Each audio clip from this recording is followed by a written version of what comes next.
tell you something about Fukuoka. This is a city of about 2 million people, and just pan around there, just pan around.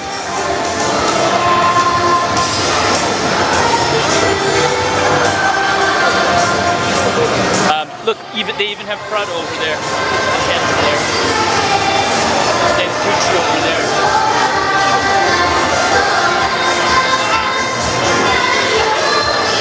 This is a city, very interesting. I live in the countryside in Japan.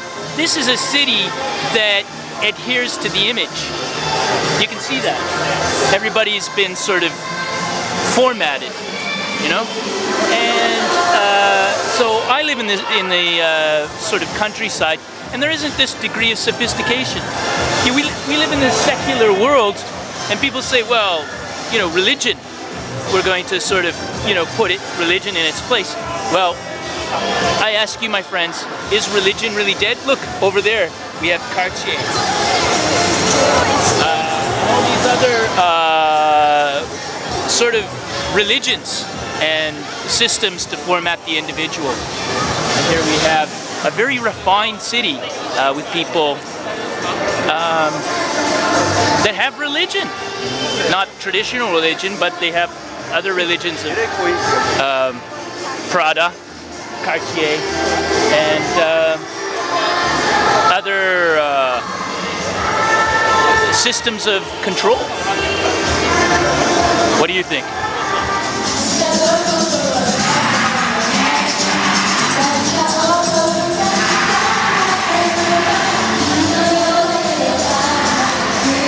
Actually, I think America is a mind-controlled civilization. There's a lot going on, and it's massively dysfunctional. It's a really strange country. Of course, there's the beautiful aspect of America, but there's also a very strange element, and it's hiding behind the image makers, the fiction makers, Hollywood. You know, they've created this sort of false reality and this image of paradise. And for 40 years, we've seen America's economy, you know, shrivel, and the middle class being, you know, almost totally, everyone in the middle class totally assassinated by the system. So I'm going to ask Japanese people what they think of America. Is it really indeed a mind-controlled civilization? If we have any extra time, we're going to ask another question. These are our first reports.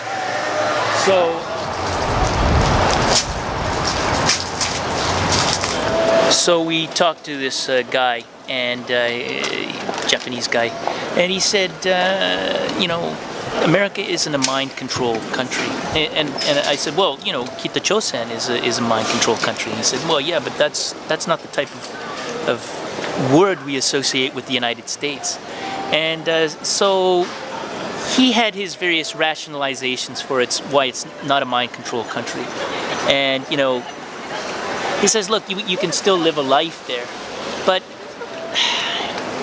I mean, you can live a life in the United States, but I think it's being slowly degraded. You know, America.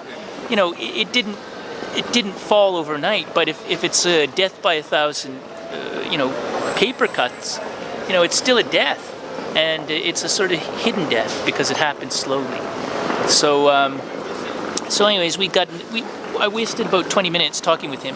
Well, it wasn't really a waste. It was good practice because I'm new at this reporting business.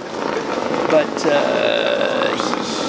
you know, it was 20 minutes, and we want to get this job done.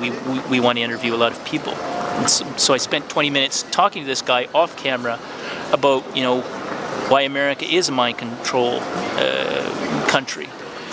He just says, you know, it's not a word I associate with the United States, and things are going to change very rapidly because Trump is in power. And yeah, there again, that's you know, Trump is fantastic compared to Hillary Clinton, but there again, this is the switch. This is the mind control. Well, you know, everything is fine now because we just pushed this button. You know, Trump is in power. Click, everything's fine. again, this is kind of the control. I think people have to have a deeper understanding and a deeper commitment to the truth, and then we can live in a real world, because right now we're in a state of perennial interruption. And people have dreams, and these dreams are constantly interrupted by manufactured images. So people in 2008 wanted change, right? So they voted for Obama, right? So what changed? We're still at war. We've been at war for 15 years. Nobody fucking wants these wars, right?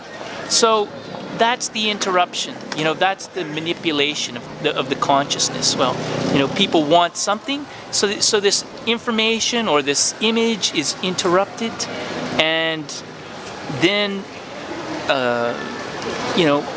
it takes people off their sort of course of action.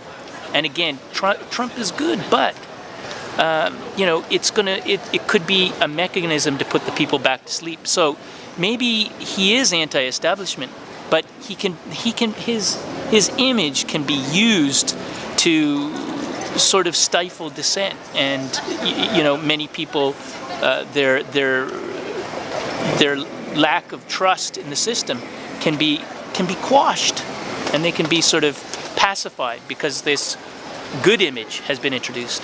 But you see, we're going to be continually attacked and continually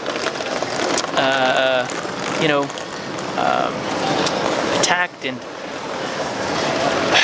we're going to our world is going to be degraded forever if we don't have a more enlightened way of talking. And that's why I think we have to erode and degrade all the images. So degrading Hollywood is probably not such a bad thing. So